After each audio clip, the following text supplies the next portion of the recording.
Imagine waking up underwater. You can't smell anything.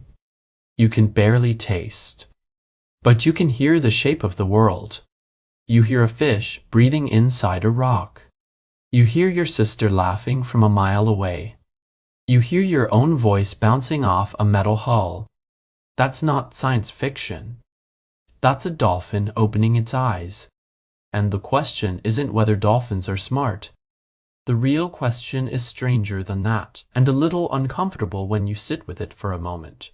Not whether they think, not whether they feel, but what does an entire day actually feel like from inside a mind like that? Because a dolphin's mind isn't a smaller version of ours. It's a different operating system entirely, running on sound, social memory, and an awareness of self that we only recently admitted they have. In 2001, two researchers named Diana Rice and Lori Marino did something quietly historic at the New York Aquarium. They drew temporary marks on bottlenose dolphins and showed them a mirror, and the dolphins immediately swam over to inspect the exact spot on their own bodies. That's called the mirror self-recognition test, and before that moment almost no one believed a non-primate could pass it. Dolphins did. Elephants did later. A handful of magpies. And that's basically the club. So when we ask what goes through a dolphin's mind all day, we're not asking about an instinct machine. We're asking about a self-aware being, in a body we don't have, in a world we can barely visit. Let's actually walk through their day. A dolphin doesn't really sleep the way we do. Half of its brain shuts down at a time, while the other half stays alert, keeping one eye open and the body gently swimming. This is called unihemispheric sleep, and it means a dolphin is never fully unconscious the way you are at 3 a.m. Think about what that does to the idea of a day. For us, the day is bookended by blackouts.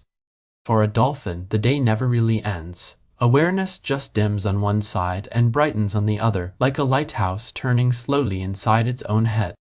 Now at the next layer. Dolphins navigate by echolocation. They send out clicks, and the returning echoes paint a 3D picture of everything around them, including the insides of things. A dolphin can essentially see your skeleton.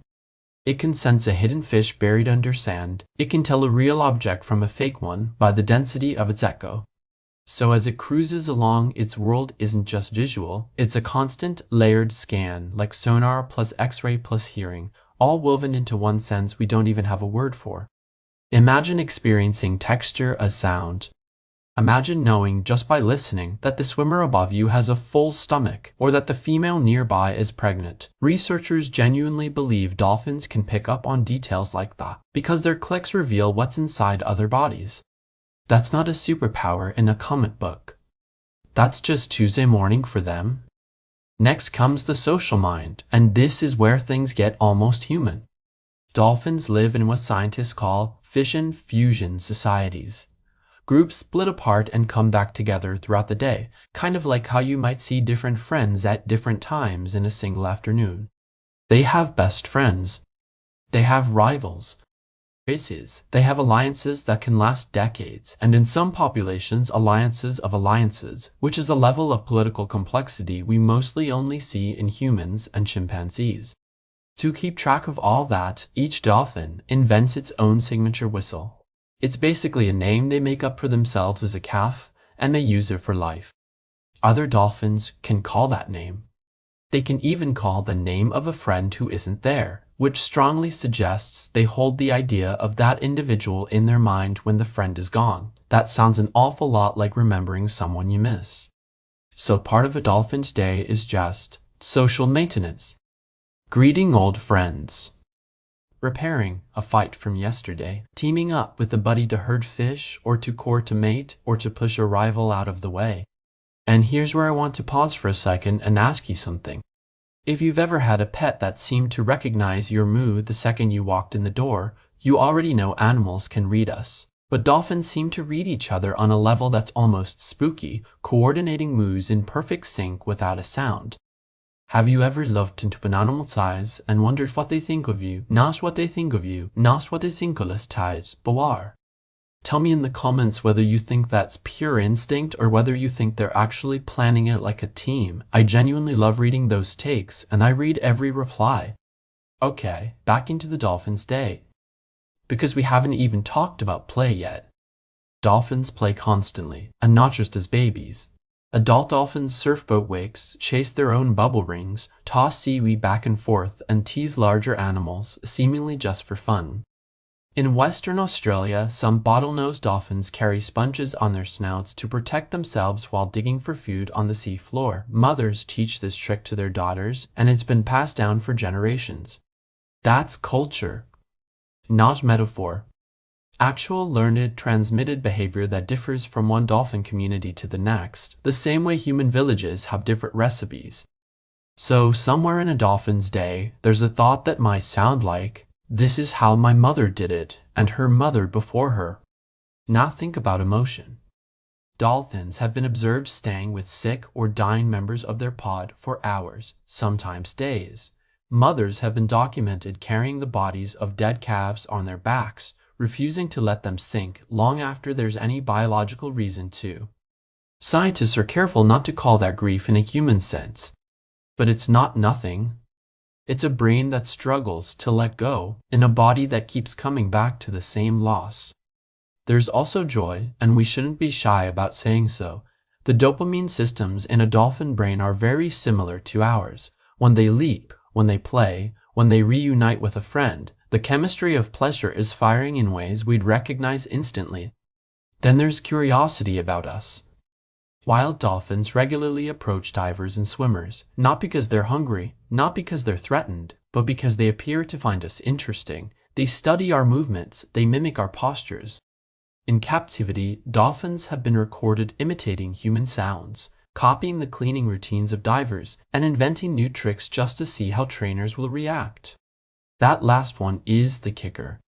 Researchers at the Kewalo Basin Lab in Hawaii once trained dolphins on a command that meant, "Do something you've never done before," and the dolphins did it. They invented, on request. Try to imagine the mental architecture required to think, "I have done these things, so I will not do those, and instead I will create a new one." That's not reflex, that's a mind reaching into its own past, comparing options, and choosing originality. So what really goes through a dolphin's mind all day?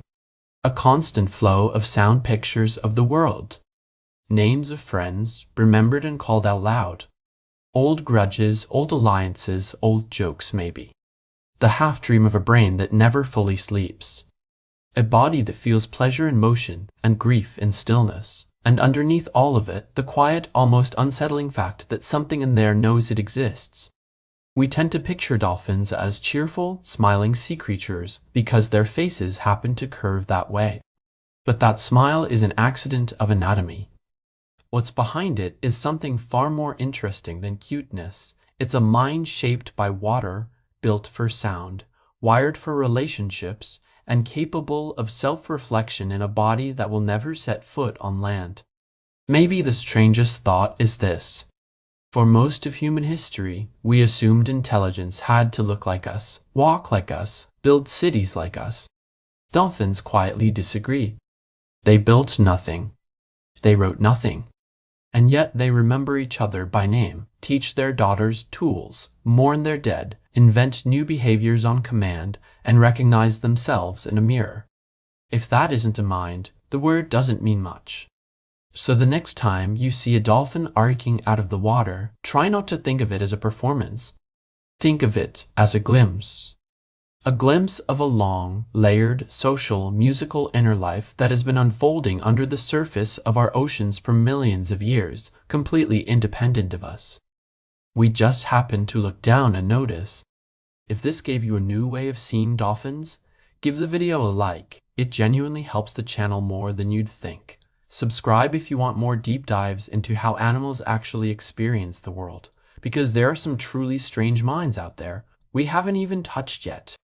And tell me in the comments, if you could spend one single day inside the mind of a dolphin, what's the very first thing you'd want to hear? The next video is going to be about an animal whose memory might actually be better than yours. I'll see you in that one.